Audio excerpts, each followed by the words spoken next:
Hi guys, hugas na siya. Ako natin yung vlog. Tapos lang tapos breakfast. Tapos kaya kita nga nakalapos na. Ba't ano nahilig sila sa wine. Grabe manugugas. Hugasan. Kasi ka nag-filter ang manugugas.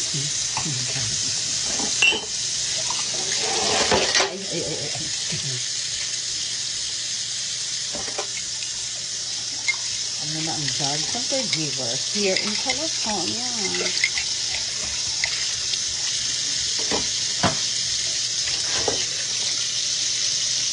Nakapaligo na siya.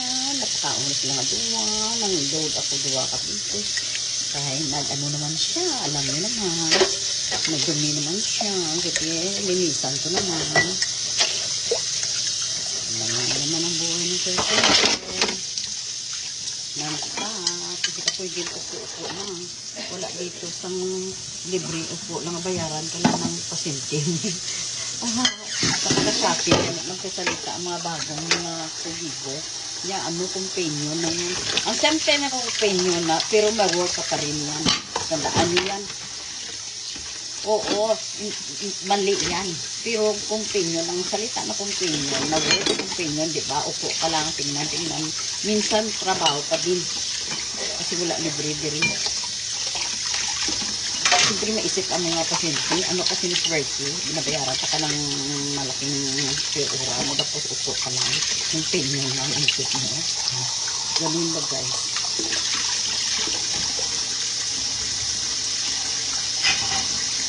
Ang ibang mga caregiver gusto nila, mga easy work lang. Companion lang daw, safer lang daw, ang mga gusto nila.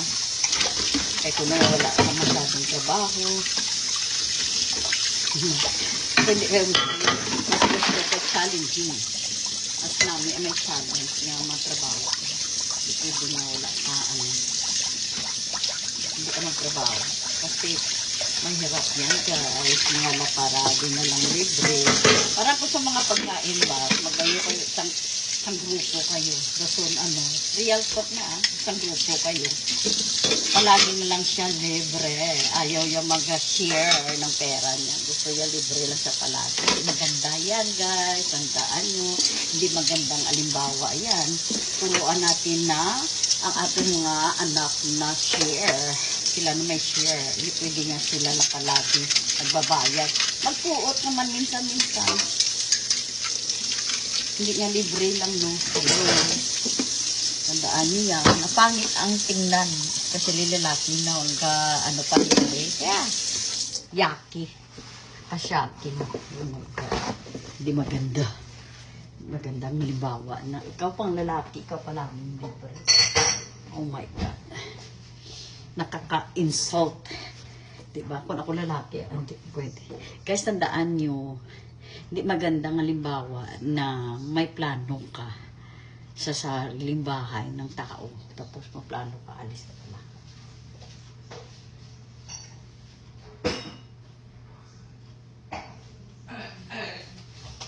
Hindi magandang halimbawa, guys. Hindi na magprangka ka. Para pag-out mo, magandang halimbawa. Magandang pag-aalis mo. Hindi nga mayroon kang bad issue pag-alis mo. Ganun.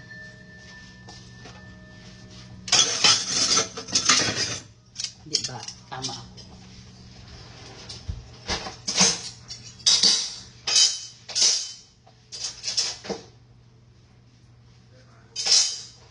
Kinatrapuan ko pa sa ito ng may dumi.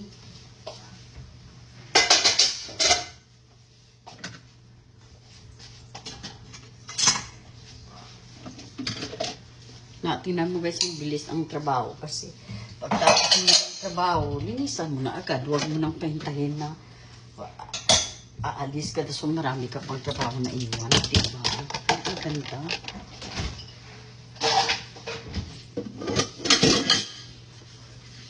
Tinatrapuan ko na talaga guys.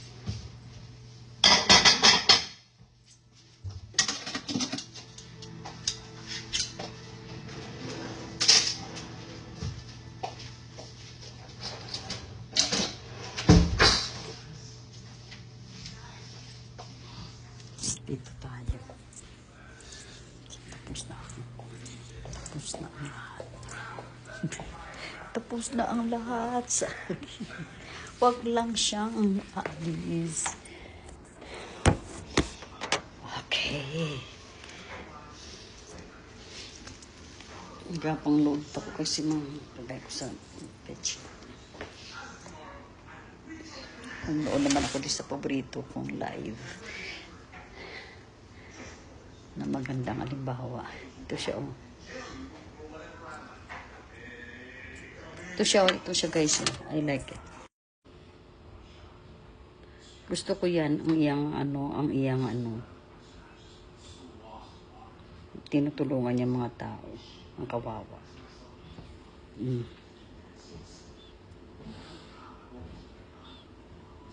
Ayan, diba? Si Rap.